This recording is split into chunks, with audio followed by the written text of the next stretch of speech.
기도합시다. 거룩하신 하나님 아버지, 이 시간에도 성령으로 역사하셔서 저희 마음 문을 열어주시고 진리의 말씀을 잘 받아 심겨짐으로 우리가 항상 그 말씀을 기억하고 순종함으로 하나님의 사람으로 거룩하게 변화되는 은혜와 복을 주시옵소서. 예수님의 이름으로 기도하옵나이다. 아멘.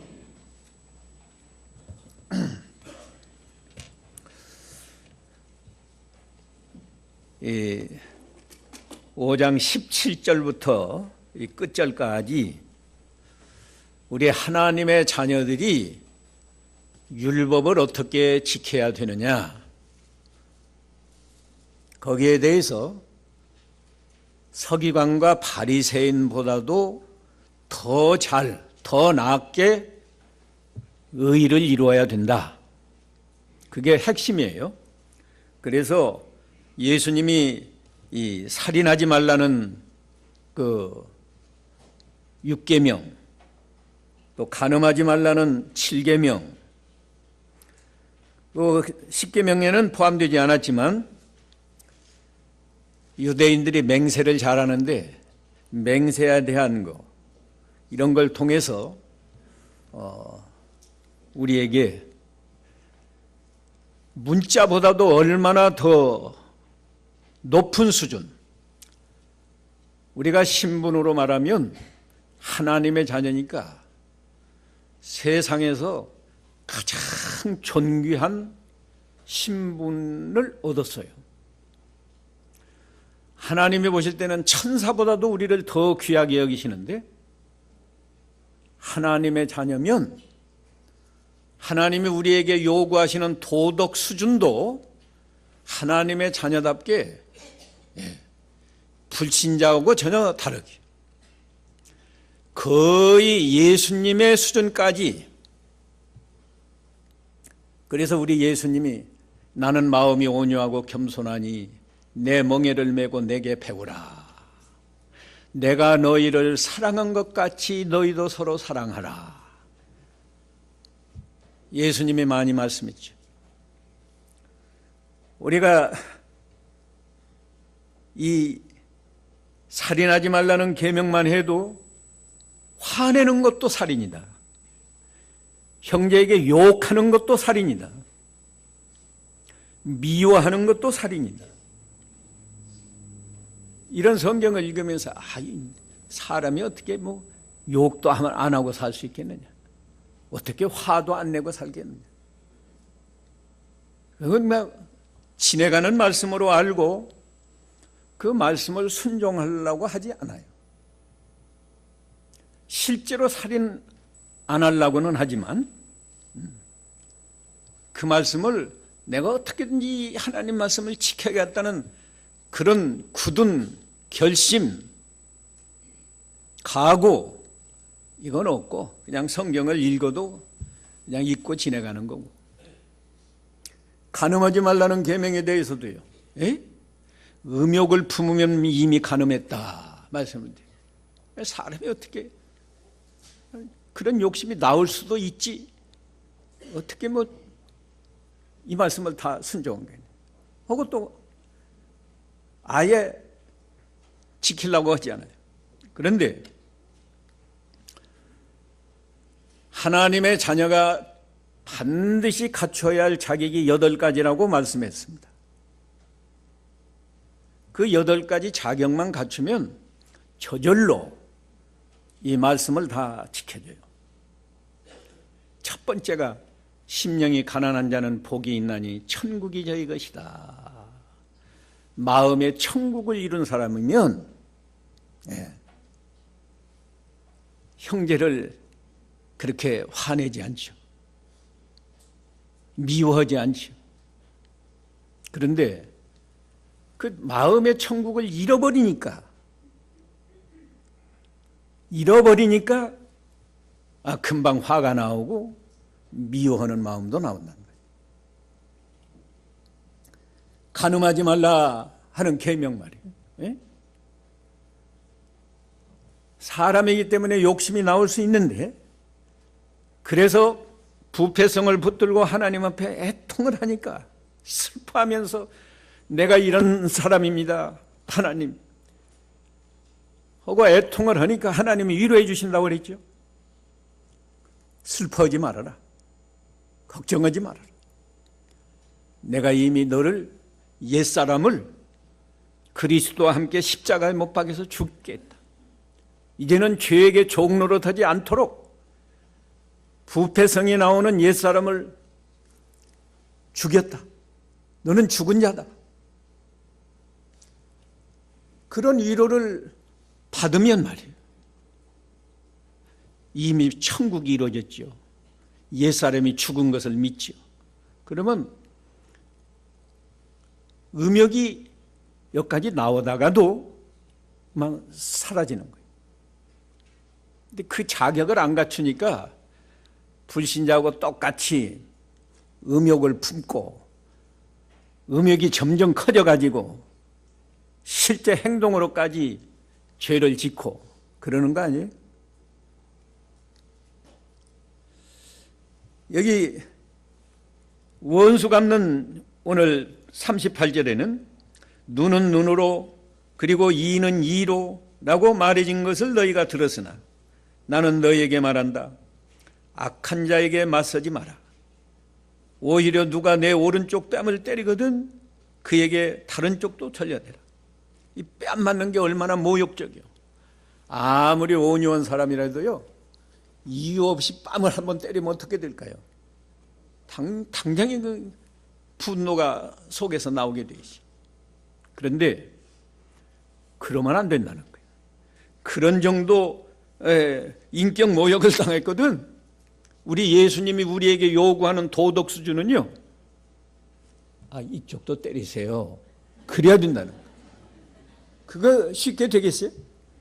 그뿐 아니라 너를 고소하여 내 속옷을 가지려 하는 자에게는 겉옷까지도 주어라.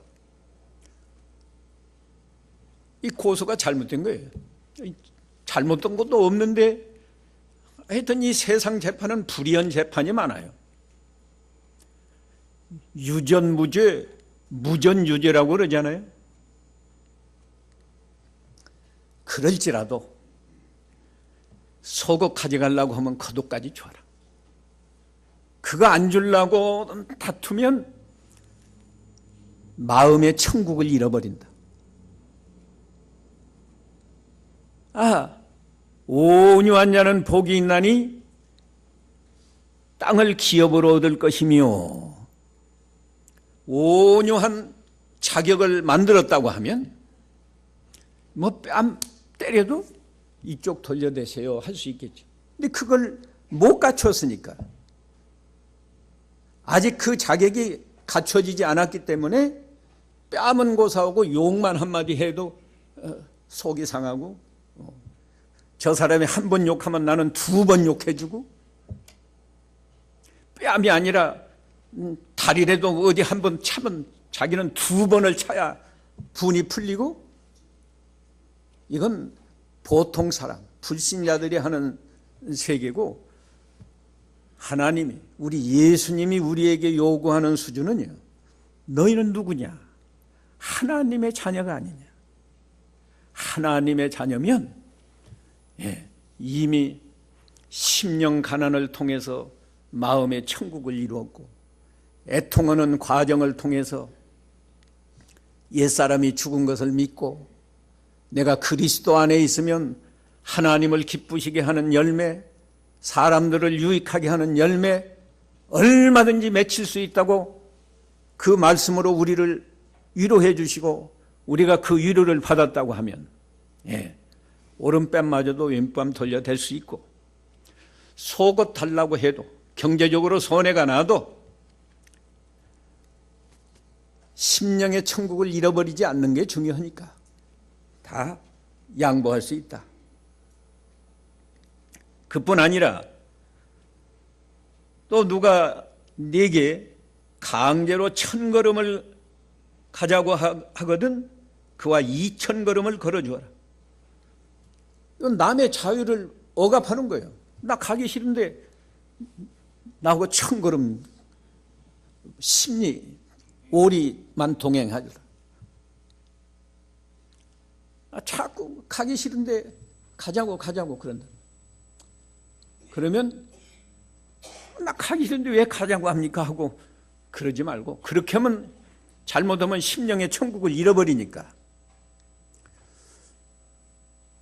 동행해 주면서 마음의 천국을 잃어버리지 않는 것이 더 중요하다.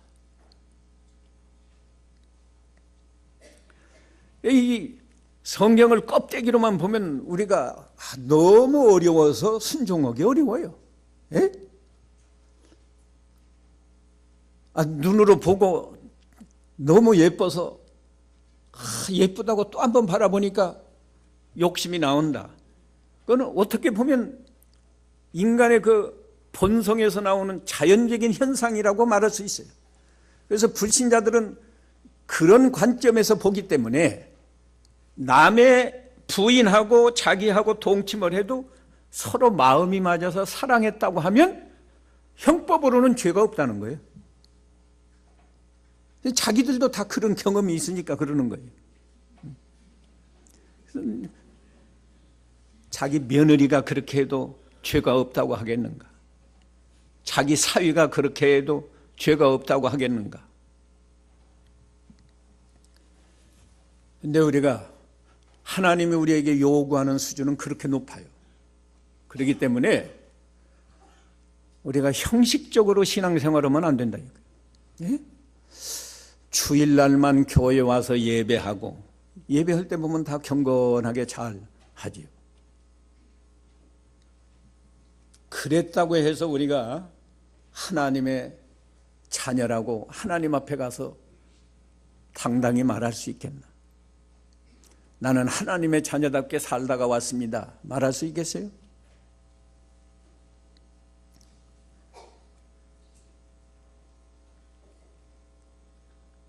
그리고 42절에는 또 이렇게 말해요. 네게 요구하는 자에게 주고 네게 꾸려고 하는 자를 물리치지 마라. 누가 와서 자꾸 돈 좀 얼마 빌려달란다든지 도와달란다든지, 옆집 사람이 와서 보고 이거 참 좋은데 이거 좀 놔주시오. 그러면 주라는 거예요. 그 다 주다가 보면 못 먹고 살아요.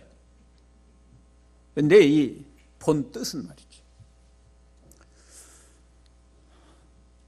이웃을 내 몸과 같이 사랑하라고 그러지 않았어요? 선한 마음을 품고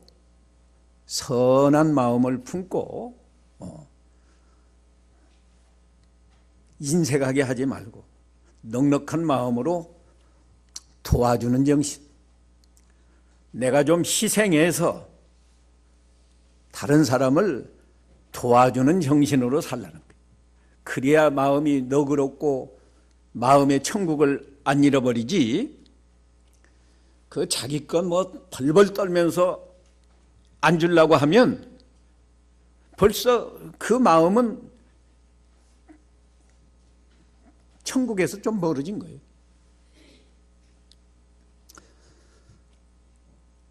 이웃을 내 몸과 같이 사랑하라. 또 마태 7장에 가면 네가 대접을 받고자 하는 대로 네가 대접하라 그랬죠. 이런 말씀을 우리가 순종하는 게 얼마나 어려워요. 그런데 하나님은 분명히 우리에게 그렇게 요구를 해요. 그래야 하나님의 자녀다운 자녀고, 그래야 하나님이 주시고자 하시는 복을 너희가 다 받아서 누릴 수 있다.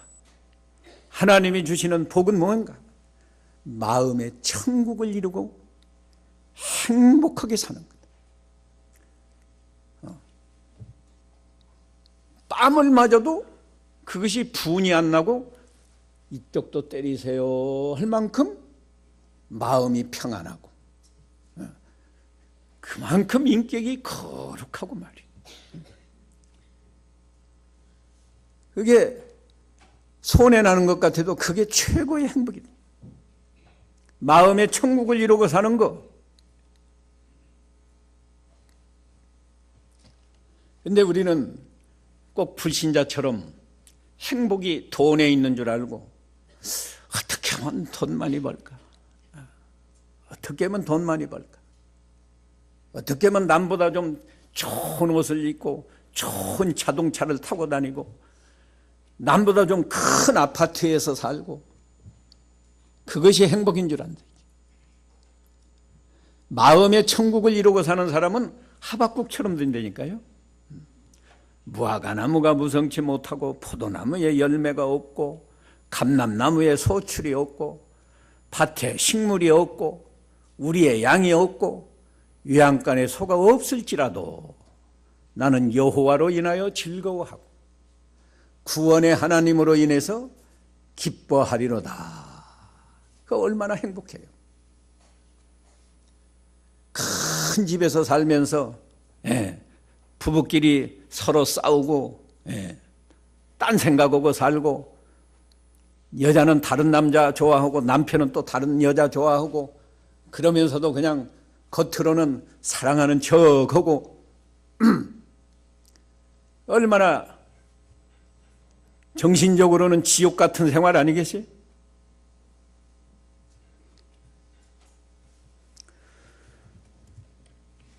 (43절에는) 이웃 사랑에 대해서 말한 건데 내 이웃을 사랑하고 내 원수를 미워하여라 라고 말해진 것을 너희가 들었다 그랬는데 하나님이 이렇게 말한 적이 없어요. 원수를 미워하라고 하지 않았다고. 그런데 이 바리새인들이 말이죠. 성경을 이 바리새인들은 율법을 지켜야 구원 얻는 줄로 알았기 때문에 율법 지키는 것을 많이 말하자면 애누리한 거예요. 지키기 쉽게. 그렇게 해서 살인도 그냥 실제로만 살인 안 했으면 미워해서도 뭐 그건 상관없는 거고 욕을 해서도 상관없는 거고. 그런데 이 실제 내용은요, 레위기 19장 17절부터 17절, 18절 한번 읽어보세요. 레위기 19장 17절 너는 내 형제를 마음으로 미워하지 말고 내 이웃을 반드시 책망하여 내가 그 사람 때문에 죄를 짊어지지 않게 하여라. 너는 보복하지 말며 내 백성의 자녀에게 양심을 품지 말고 내 이웃을 내 자신과 같이 사랑하여라. 나는 여호와이다. 예, 여기 너는 내 형제를 마음으로 미워하지 말고 내 이웃을 반드시 책망하고 그 사람 때문에 죄를 짊어지지 않게 하라. 너는 보복하지 말며 내 백성의 자녀에게 앙심을 품지 말라고 그랬기 때문에 내 이웃이 아니고 내 백성이 아니고 우리 이스라엘 백성이 아니면 그건 뭐 미워해도 상관없다. 이런 식으로 더군다나 원수 그것들은 뭐 미워해도 괜찮다. 그런 식으로 바리새인들이 가르쳤다. 이건 잘못된 거죠. 그러나 하나님께서는 예수님께서는 44절 나는 너에게 말한다. 너희 원수들을 사랑하고 너희를 박해하는 자들을 위하여 기도하라. 그리하면 그렇게 해야 너희가 하늘에 계신 너희 아버지의 아들들이 될 것이니. 우리가 믿음으로 하나님의 자녀가 되는 거지 뭐 원수 사랑해야 하나님의 자녀 되는 건 아니잖아요. 근데 왜 이런 말을 했어요? 그래야 원수까지 사랑해야 하나님의 자녀다운 자녀라는 거예요. 자녀다운 자녀. 하나님의 자녀는 믿으면 그 즉시 돼요. 우리가 예수 그리스도를 믿으면 요한복음 1장 12절에 그렇게 말하지 않으세요? 믿으면 자녀가 되는데 자녀다운 자녀가 되려면 자녀다운 자격을 갖추려면 원수까지 사랑해야 된다. 그런데 우리가 한번 냉정하게 자신을 돌아보죠. 가정에서 가족끼리는 사랑해요? 예? 자식 낳고 살면서 남편 안 미워하고 사랑해요? 미워할 때도 있었죠? 예? 가끔 있었지. 아내 미워하지 않아요? 아내 항상 사랑했어요? 그러니까 우리가 이렇게 형식적으로 신앙생활하면 안 된다. 이거 얼마나 어렵겠어요? 어려운데 아까 8가지 자격, 이번 사경에 9시간 강의인데요. 핵심은 첫 시간에 물이 변해서 포도주가 되는 그 예수님의 첫 번째 이적을 통해서 예수를 믿으면 우리가 변화되어야 된다. 물이 변해서 포도주가 되는 것처럼 완전한 변화가 되는 거예요.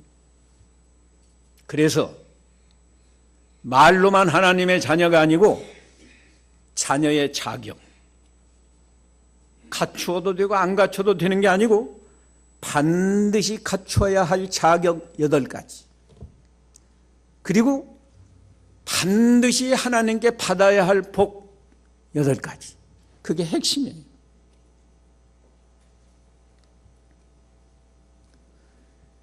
원수를 어떻게 사랑합니까, 우리가?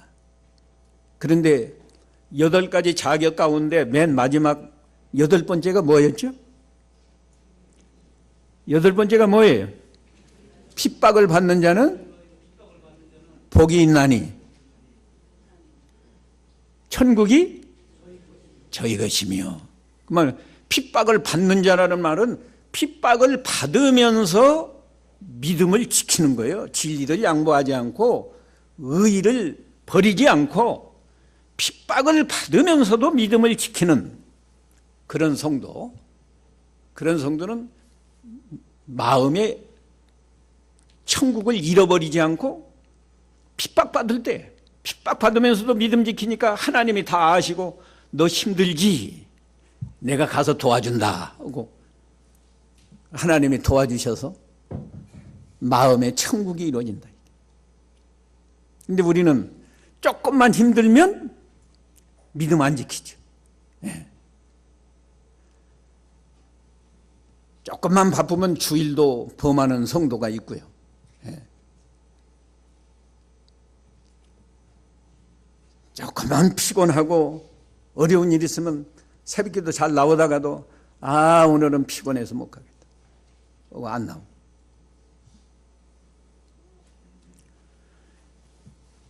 우리가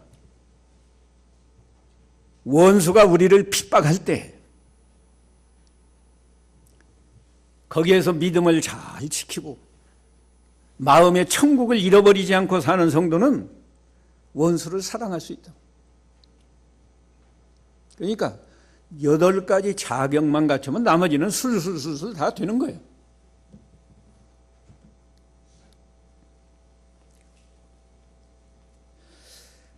여기만 한 게 아니고요. 누가복음 6장 27절에는 거기도 우리 예수님이 말씀한 건데 원수를 사랑하고 그 다음에 미워하는 자를 선대하고 너를 저주하는 그런 사람이 있거든.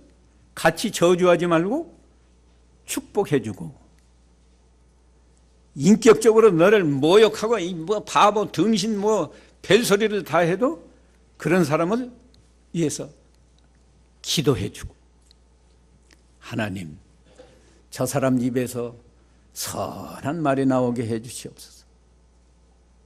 기도해주고 하나님이 우리에게 요구하시는 도덕적인 수준은 그렇게 높은 거예요. 근데 우리 교단이 성경대로 바로 믿는 교단 아니에요? 저는 우리 교단 오기 전에 여러 교단을 거쳤어요. 내가 군대에서 예수를 믿기 시작했는데 군대에서는 군목이 성결교회 목사님이었어요. 우리 장경두 장로님이 아시는데 아시죠? 네, 이민우 목사. 그 다음에 제대하고는 제가 뭐 교파 관념도 없고 아무튼 훌륭하다고 하는 교회, 가까운 교회 나갔어요. 그 기장교회에 나간. 그 당시 기장교회는요 건전했습니다. 60년, 내가 61년에 제대했는데 그 목사님이 얼마나 검소한지 몰라요. 사모님이 생일날 돌아왔다고 고깃국 끓여놨는데 그러면서 사모님이 장로님 그때 2분인가 3분 되는데 장로님 모셔다가 아침 식사하자고 하니까 알았다고 해놓고는 다리 밑에 가서 그 거지 오라고 해가지고 같이 식사하고 내가 그 목사님 댁에 방문했는데 내가 염치 없이 오래까지 있었던 것 같아요. 목사님이 외출하려고 옷을 갈아입는데 내복을 기웠더라고요. 기운 내복을 입고 있어요.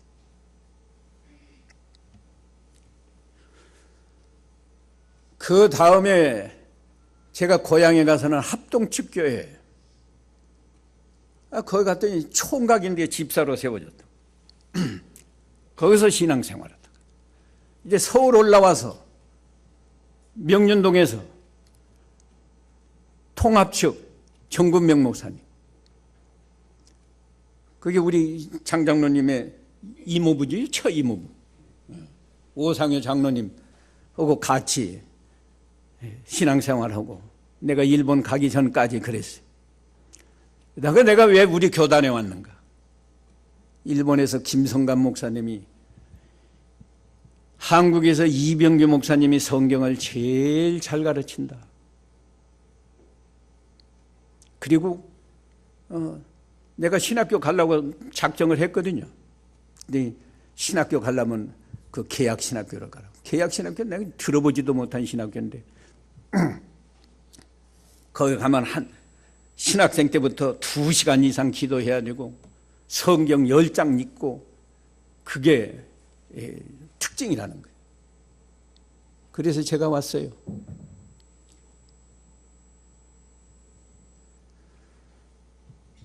그랬는데 지금 우리 교단을 자랑할 만합니까? 너무 슬퍼요. 이게 왜 그래요? 우리가 성경을 지식으로만 알고 순종하지 아니하고 오래 예수를 믿었는데 거룩한 변화가 일어나지 않고 너무 슬퍼요.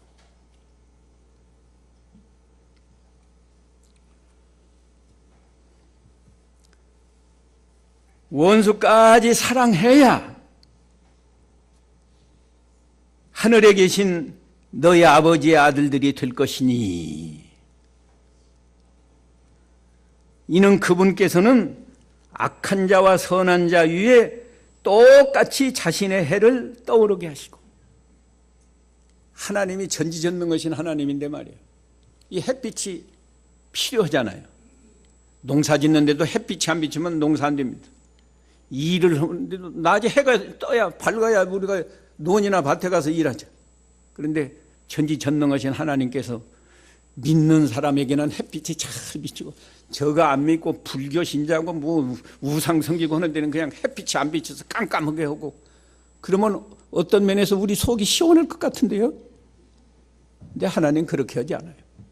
다 햇빛 비춰주고, 비가 와야 농사를 질 수 있는데 비를 내릴 때도 예수 잘 믿는 사람 논밭에만 비를 내리고 우상 섬기고 그저 그런 사람에는 비를 안 내려주지 않아요. 똑같이 비를 내려준다.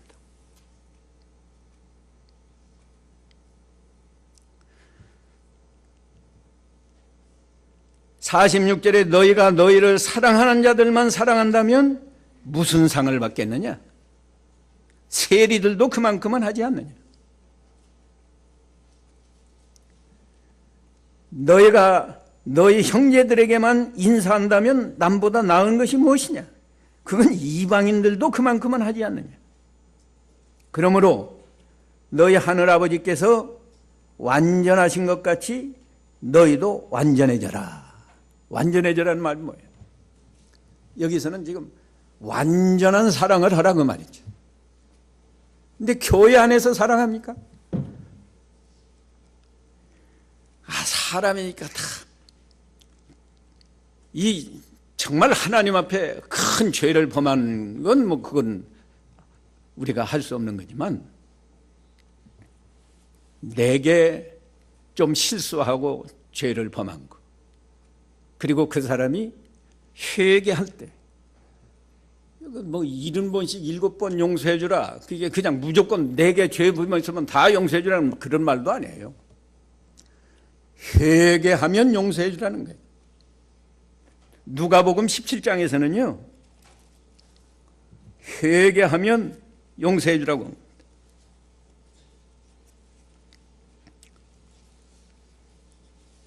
누가복음 17장 한번 보세요. 거기도 4절. 4절 읽어봐요. 17장 4절. 그가 내게 하루에 7번 죄를 짓고 7번 내게 돌아와 내가 회개한다 라고 말하면 그를 용서해야 한다. 예. 다른 사람이 내게 지은 죄는 무슨 죄를 범했든지 그냥 다 용서해 주는 그런 말은 아니에요. 그래 보시오. 나는 선한 마음으로 다 용서해 준다고 하면 그 사람이 얼씨구 좋구나 하고 계속해서 막 죄를 질 거 아닙니까? 하나님이 죄를 징계하는 목적은요, 미워서 징계하는 게 아니에요. 회개시키려고 징계하는 거고, 회개시키려고. 다른 사람들에게 경고의 징계입니다. 죄를 범하면 이렇게 하나님이 징계하니까 아직 죄 안 진 사람도 죄를 범하면 안 되는 거다, 하나님이 알게 하시느라고 징계하는 거예요.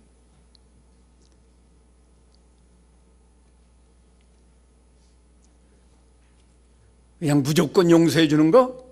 그건 불이에요. 재판관이 죄진 사람들 다 나는 아주 선한 재판관입니다 하고 도적질을 해서도 용서해 주고 살인을 해서도 용서해 주고 다 용서해 주면 이 세상이 어떻게 되겠습니까?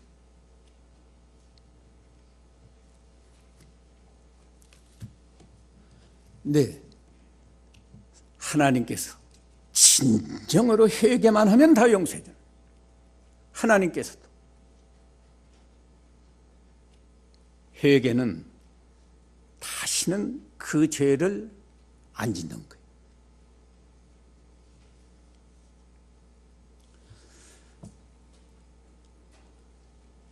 교회 안에서는, 교회는 이 천국의 모형이거든요.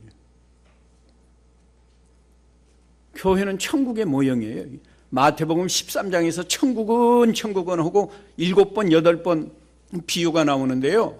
그 천국은 교회 천국을 말한 거예요. 근데 교회에서 시기하고 다투고 분열하고 갈라지고, 하나님이 보실 때 얼마나 슬퍼하시겠어요.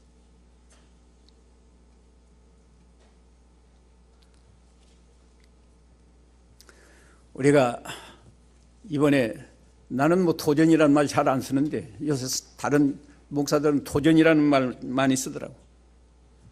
도전을 받으세요. 하나님 말씀 앞에서 도전을 받고, 우리가 심기일전에서 내가 오랫동안 예수를 믿었지만 말씀 앞에서 자신을 비춰보니까 하나님의 자녀로서의 자격을 갖추지 못한 게 너무 많구나. 이거 회개하고 지금부터라도 이 자격을 잘 갖추어서 하나님이 우리에게 주시고자 하는 그 복을 다 우리가 받고 내 마음의 천국을 이루고 우리 가정이 천국을 이루고, 믿는 남편, 믿는 아내가 사는데 왜 거기에 다툼이 있고 속상한 것이 있고 그래서 되겠냐고요. 인간이니까 서로 실수가 있어도 서로 사랑하고. 나는 가끔 화장실 불 안 껐다고 또 불 안 껐다고 내가 끈 줄 알고 모르고 그랬다고. 그래야 속이 편안하지.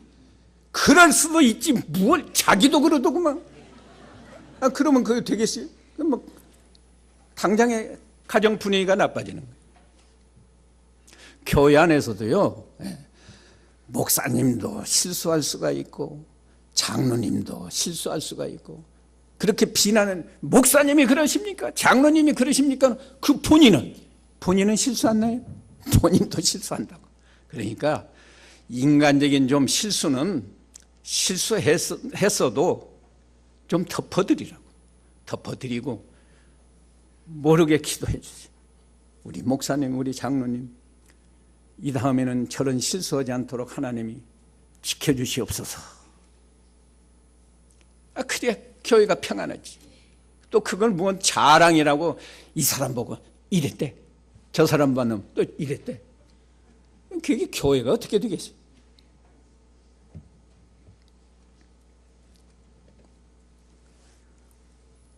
원수를 사랑하라고 했는데 가정에서 부부간에도 사랑하지 못하고 하나님께 예배하러 나오는 하나님의 집에서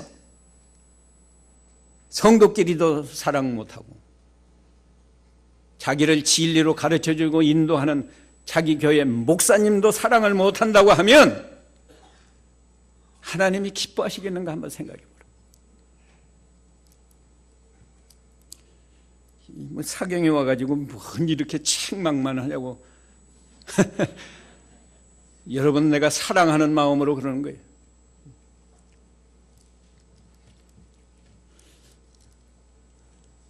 하늘에 계신 너희 아버지가 온전하신 것 같이 너희도 완전해져라. 그러지 않았어요?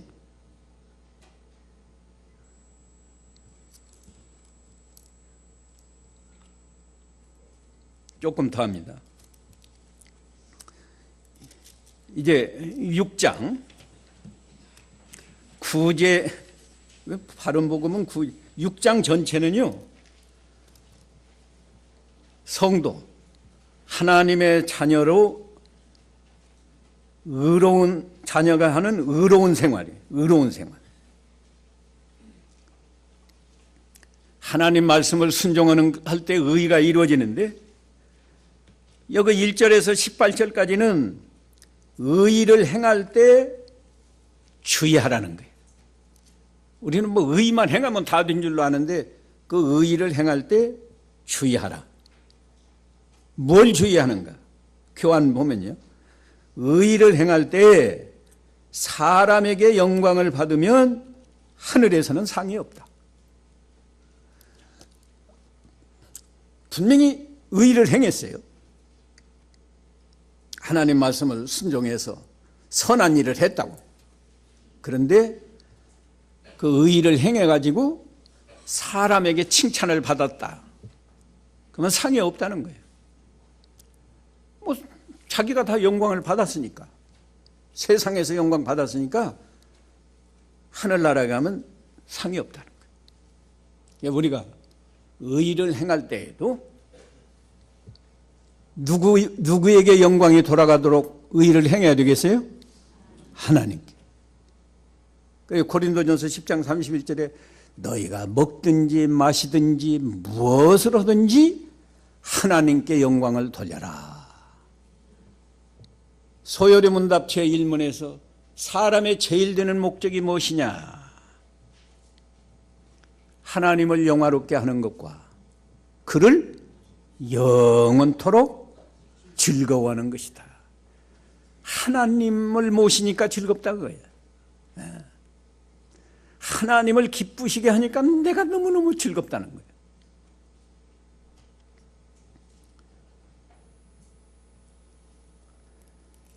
여기 6정 1절에서 4절까지는 구제할 때 주의할 일이에요.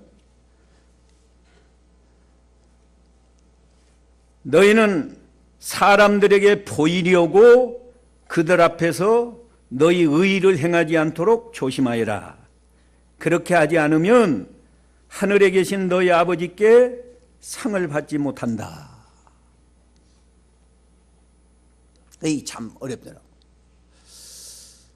신방 가서 보니까 너무 어려워서 좀 도와주고 싶은데 도와주면 목사님이 도와줬다고 고맙다고 분명히 인사하고, 예? 그러면 내가 또 다 칭찬받았으니까 하늘나라에 가서 상이 없지 않겠나. 그래서 어떤 때는 그냥 몇 푼 안 되는 거지만 어디 그냥 안 보는데 이렇게 놓고 오기도 하고, 그런데 매번 그렇게 잘 못했어요. 어떤 때는 꼭 도와주고 싶은데도 수중에 없어서 못 도와준 때도 있고, 어떤 때는 수중에 돈이 있는데 이 돈은 또 다른 데 꼭 써야 할 돈이기 때문에 못 도와준 때도 있고. 네, 하나님은 이 구제할 때 이렇게 말했어요. 2절에 너는 구제할 때에 위선자들이 사람들에게 칭찬받으려고 회당과 길거리에서 하듯이 내 앞에서 나팔을 불지 마라. 내가 진정으로 너에게 말하니 그들은 자신들의 상을 이미 다 받았다. 유대나라에서요, 우리가 아는 대로 유대나라는 주전 한 600년경에 바벨론 나라에게 멸망하지 않았습니까? 바벨론 나라에게 멸망해가지고 바벨론 제국이 유대나라를 식민지로 지배하다가 바벨론 제국이 망하니까 메데파사 제국이 또 일어나가지고 유대나라를 식민지로 지배하고, 메데파사가 망하니까 그 다음에 헬라 제국이 또 일어나서 유대나라를 계속해서 식민지로 지배하고, 헬라 제국이 망하니까 로마 제국이 일어나서 또 여전히 그 유대나라를 식민지로 지배해서 가지고 예수님 당시까지 600년 이상이죠. 계속 남의 나라의 식민지 노릇만 하고, 그러다 보니까 지배하는 나라에서 세금을 몽땅 걷어가니까 백성들의 생활이 얼마나 피폐했겠어요. 우리나라는 일제 36년 지배받을 때에도 일본 사람들이 쌀 다 가져가고 우리는 먹고 살 게 없었어요. 이 전쟁 말기에는 내 어렸을 때 기억나는데 놋그릇까지 다 뺏어갔어요. 산에 소나무를 이렇게 가지를 쳐면 거기서 송진이 나오거든요. 그 송진 나오는 그걸 또 잘라다가 이렇게 불을 떼 가지고 그 송진 기름을 짜내 가지고 그것도 가져가시죠. 네, 그런 정도의 기억이 나요. 그리고 제 기억에 하나 또 남는 게 콩깨묵밥을 먹었다. 쌀 다 가져가고 먹을 게 없으니까 콩깨묵을 배급 줬는데 보니까 막 곰팡이 나가지고요. 그걸 물에 담갔다가 곰팡을 씻어내고 밥을 하는데 쌀은 없고 쌀 조금 섞어 있죠. 쌀은 없고 그것만 있는데 못 먹어요. 그리고 제가 어렸을 때 이렇게 몸이 약한 건요, 그런 것 먹고 여름에 죽만 먹고 이렇게 먹기 싫은 걸 먹다가 보니까 이 소화불량증에 걸려가지고 잘 못 먹어서 제가 이렇게 생겼어요. 우리 선치는 상당히 그 기골이 장돼 있습니다. 그런데 유대 나라는 600년 이상을 식민지 노릇을 했으니까 얼마나 가난하겠어요. 그래서 세금을 너무 그냥 뺏어가기 때문에 이 유대인들은 세리를 아주 죄인 취급하잖아요. 그리고 너무 가난한 사람이 많으니까 그래도 하나님을 기본적으로 믿으니까 구제하는 것이 이게 참 의로운 일이다 해서 구제를 하는데 진짜로 나팔을 불었어요. 나팔을 불면 막 거지 떼들이 오는 거예요. 거지 떼들이 오면 이렇게 하나씩 나눠주고 그런 건데 이렇게 처음에는 좋은 뜻으로 하다가 이게 이제 점점 타락해가지고 구제품은 조금 가지고 와가지고는 막 나팔을 크게 부르면 사람들이 저게 누구야? 저 가락동에 사는 아무개구만? 그 참 훌륭한 일 하네. 칭찬받으려고. 그래서 실제로 나팔을 그렇게 크게 불었어요. 그때 시대 상황이 그랬다고. 그런데 예수님께서 너희는 그렇게 하지 말아라. 그렇게 해서 사람들에게 칭찬과 영광을 받으면 하늘나라에 가서는 상이 없으니까 내 오른손으로 구제하는 것을 왼손이 모르게 하라. 그런 거예요. 모르게 구제하라.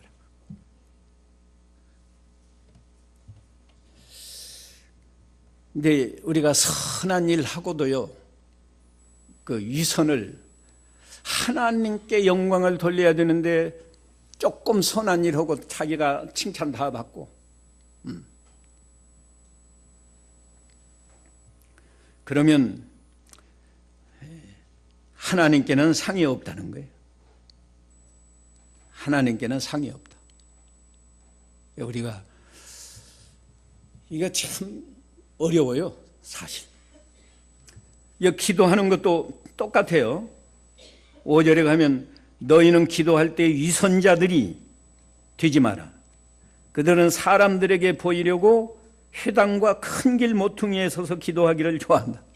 이 바리새인들이 특별히 종교 지도자들이 말이에요.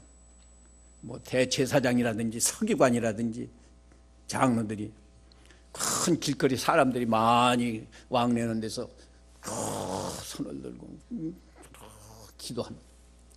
그러면 저 우리 장로님 기도하시네. 우리 서기관님 기도하시네.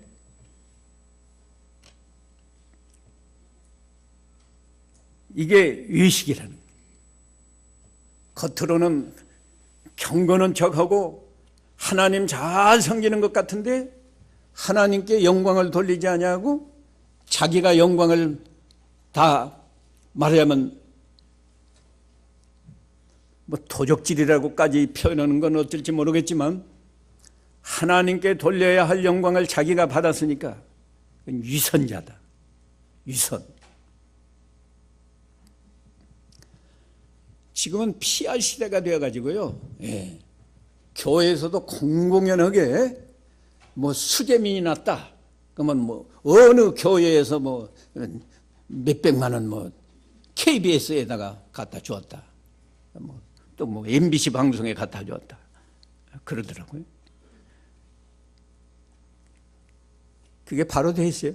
그렇게 해서 자기 교회 선전해가지고 교인들 더 많이 모으려고 그런지 모르지만 성경과는 맞지 않는 태도예요. 외식하지 말아라. 이미 자신들의 상을 받았다. 너희는 기도할 때에 골방에 들어가 문을 닫고 은밀히 계시는 네 아버지께 기도해라. 기도는 하나님 들으시라고 기도하는 거지 사람들에게 보이려고 기도해요? 그래서요, 이 대표 기도할 때도요, 내가 기도를 잘해야지. 그래야 교인들이 듣고 저 목사님, 저 장로님, 저 집사님 아주 기도 잘하신다. 기도 잘해야 되겠다. 그 생각이 잘못된 거예요. 사람들 앞에 인정을 받으려고 기도하는 게 잘못된 거라고. 내가 하나님 앞에 바르게 기도해야지. 하나님의 뜻대로 기도해야지. 요한일서 5장인가? 요한일서 5장 5절쯤 가서 보면요, 우리 담대한 것은 이것이니 하나님의 뜻대로 구하면 주신다고 그랬는데,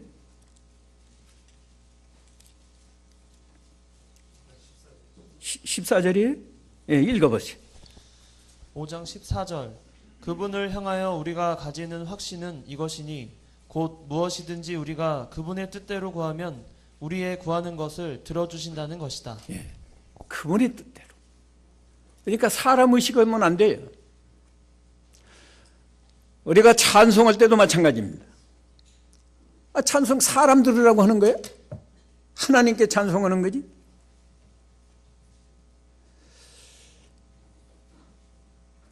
하나님이 들으실 때는요,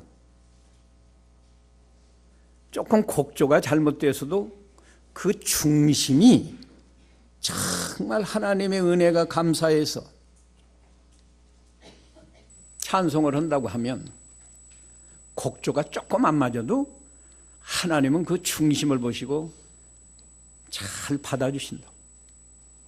물론 뭐 이렇게 나와서 찬송할 때는 듣는 사람도 그 찬송을 통해서 같이 은혜를 받고 같이 부르지 않았어도 하나님께 찬송하는 마음으로 일체가 되어서 그걸 들어야지.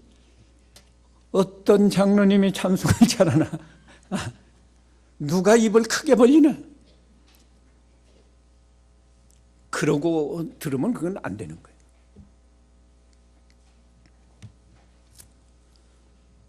기도하고 대표 기도하고 내려가면서 기도가 좀 잘 된 날은 내가 기도하는 거 다 들었지, 내가 이 정도로 기도를 잘한다고 속으로 그렇게 하면 그건 틀린 거예요. 그건 틀린 겁니다. 하나님이 은혜 주셔서 기도를 잘했으면 마음속으로 감사합니다, 하나님의 은혜로 기도했습니다, 그리고 겸손하게 돌아가야 되고, 기도가 또 잘 안 됐다, 뭐대로 뒷국지를 긁어요? 사람들 보기엔 미안하니까. 그게 잘못된 거예요. 기도는 잘해도 잘못해도 하나님 들으시라고 기도한 거예요. 내가 기도를 잘못했으면 내가 기도를 잘못해서 하나님이 내 기도를 안 받으시겠구나, 하나님 앞에서 죄송한 생각을 가지고 그렇게 가야지. 사람들 의식하면서 미안해하고 부끄러워하고, 그건 기도하는 자세가 잘못된 겁니다. 하나님을 섬기는 사람들이 뭐 기도 일상하는 거 아니에요? 그렇기 때문에 기도할 때 주의하라 그거예요. 기도하는 것도 사람들에게 보여서 사람들에게 칭찬을 받으려고 하면 안 된다. 우리 목사들 설교할 때도 그래요. 내가 어떻게 설교를 잘 할까? 그런 정신을 가지고 일주일 동안 기도하면 하나님의 은혜를 안 주십니다.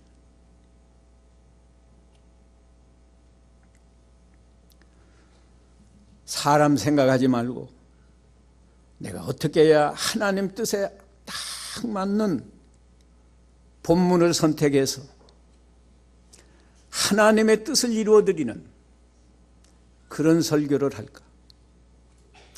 우리 교인들에게 신앙적으로 꼭 유익한 그 본문을 선택해서 우리 교인들에게 은혜가 되는 설교를 해야 되겠다, 그렇게 생각하고 하나님께 은혜 주시옵소서.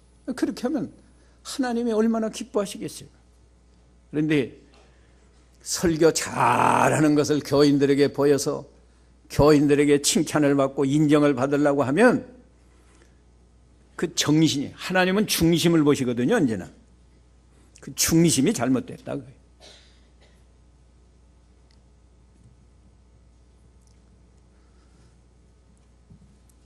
우리가 얼핏 보면은 교회에 와서 하는 것이 다 하나님을 위한 것 같죠? 왜 식당에서 봉사하면서 싸워요? 예? 식당 봉사하는 건 하나님을 기쁘시게 하려고, 하나님의 교회에 유익을 주려고 봉사하는 거 아니에요? 그럼 봉사하면서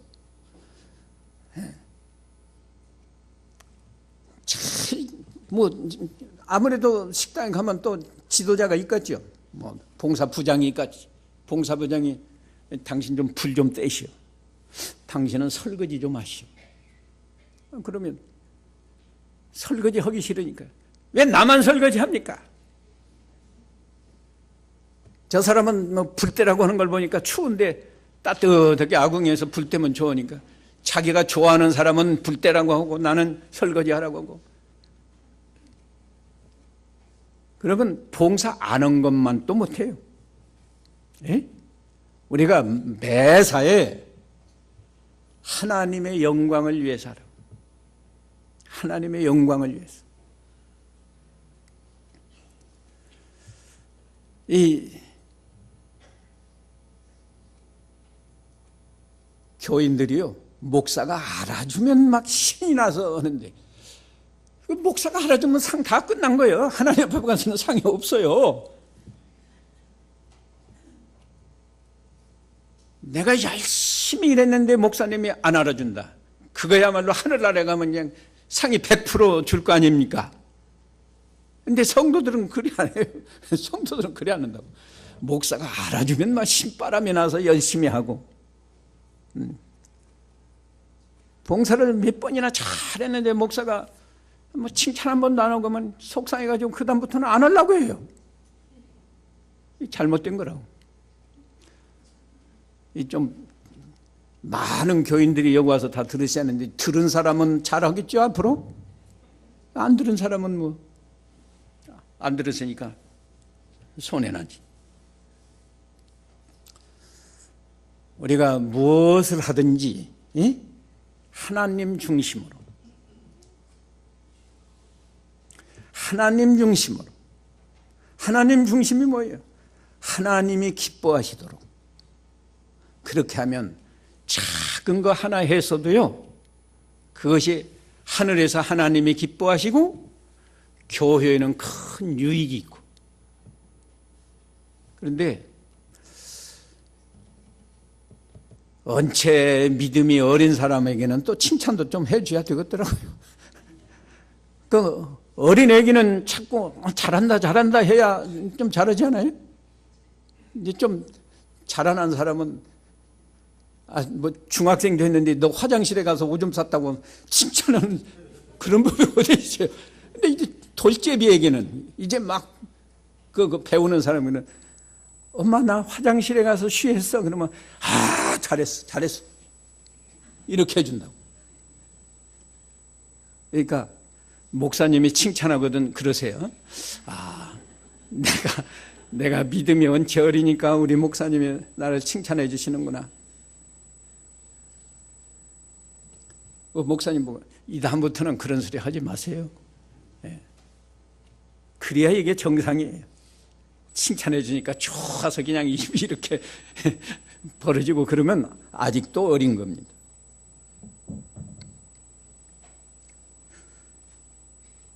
(20분까지) 해야 되는 4분 남았어요.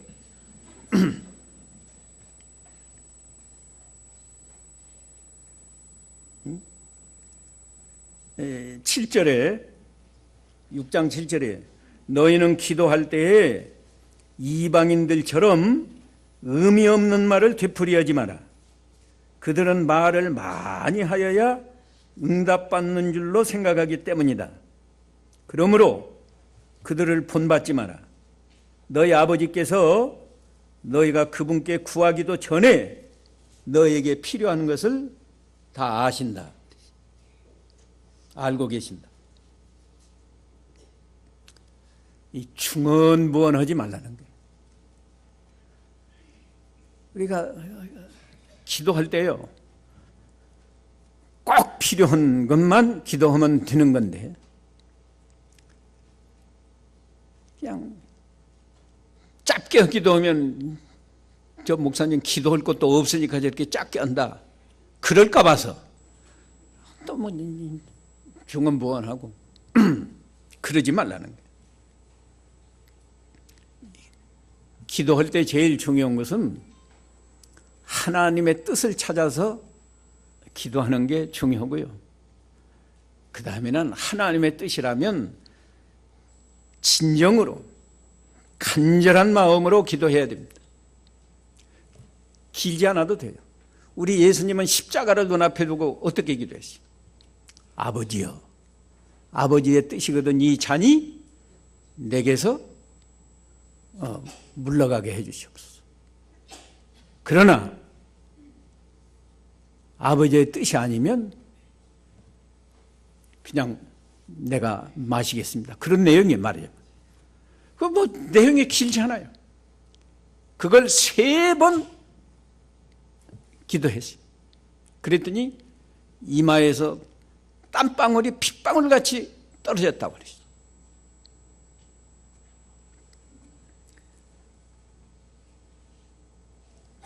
우리는 기도할 때 너무나 목적의식이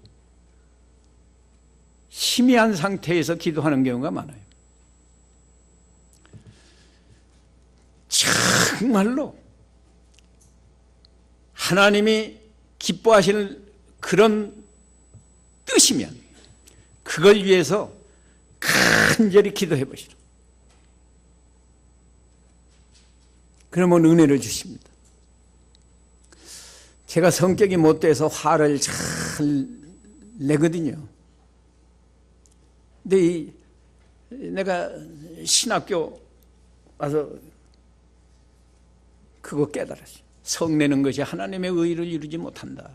성경을 읽다 보니까 그 말씀이 나오는데 그렇구나. 하루아침은 하나님 성내지 않게 해주시옵소서. 성내지 않게 해주시옵소서. 한참 기도했더니 하나님이 은혜 주셔서 이제 성 안 낼 것 같아요. 이럴 때 누가 와서 나를 발로 한번 콱 차면 내가 왜 그러십니까? 할 수 있겠는 그런 심령 상태가 되더라고요. 근데 그럴 때는 한 사람도 발을 안 차요. 근데 신방 잘하고 집에 돌아가는데 아이가 신발 한 짝 여기 있고 한 짝은 저한테 내가 평상시에 신발도 제대로 못 넣으면 어떻게 사람 꾸시러겠느냐 하고 가르쳤는데 그날 가니 그러시. 그걸 보는 순간에 화가 나가지고 아무개야 그랬더니 그 녀석이 나와가지고 목사가 성내면 돼요?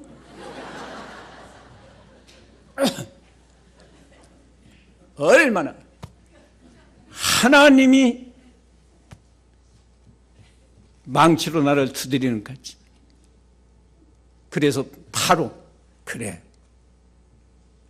목사가 화내서 미안하다. 그러나 신발을 그렇게 벗어놓으면 돼? 나도 온유한 마음으로 그렇게 하니까 이 다음에는 잘할게요. 우리가요 정말로 자기를 고치고 거룩하게 변화되려고 간절한 마음으로 기도하면 단번에는 안 돼도요 조금씩 변화됩니다. 이런 은혜가 우리 모두에게 있기를 바랍니다. 기도합시다. 거룩하신 하나님, 성경 말씀은 우리에게 얼마나 높은 도덕 수준을 요구하시는데 우리가 이 말씀 앞에 우리 자신을 비춰볼 때 우리가 교회 안에서는 경건한 척하고 거룩한 게 행동을 한 것 같으나 밖에 나가면 불신자와 별로 다름없는 그런 언행을 한 거 많이 있사오니 회개하는 마음을 주시고 이걸 다 고치게 해 주시옵소서.